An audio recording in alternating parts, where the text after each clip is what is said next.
SpaceX launched the world's most powerful rocket this afternoon. SpaceX founder Elon Musk promised an exciting success or an exciting failure. And today's spectacular launch was definitely a success. Mike Augustyniak joins us now here with what this means for future space travel. It was exciting. It was, absolutely. It was the past meeting the future at Kennedy Space Center today, as the same launch pad that sent Apollo astronauts to the moon sent the unmanned Falcon Heavy rocket on one small step to Mars. 10, 9, 8.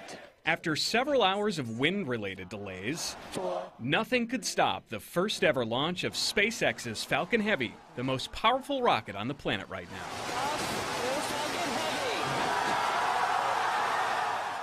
Amid a rock concert-like atmosphere of rowdy fans, echoes of the golden age of spaceflight spread across TV and social media amidst the roar of 5 million pounds of thrust. 27 of SpaceX's Merlin engines, in groups of 9 and mounted on 3 engine cores, have the lifting power to send a fully loaded 737 into orbit.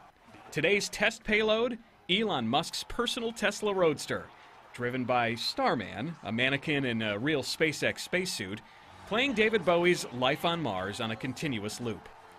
Musk doesn't deny the gimmick, but if SpaceX can launch a car into deep space, the goal of delivering astronauts to the moon or beyond is within reach. But wait, there's more. 2 of the 3 engine cores returned to Earth following the launch and simultaneously stuck their landing at Kennedy Space Center. The main engine core was going too fast to land back at Kennedy. It was supposed to land on a drone barge about 300 miles off the east coast of Florida, but we're still waiting to hear how that went. So if you're wondering about NASA, well, don't count them out. NASA's Space Launch System, or SLS, is under development and expected to launch for the first time in December 2019.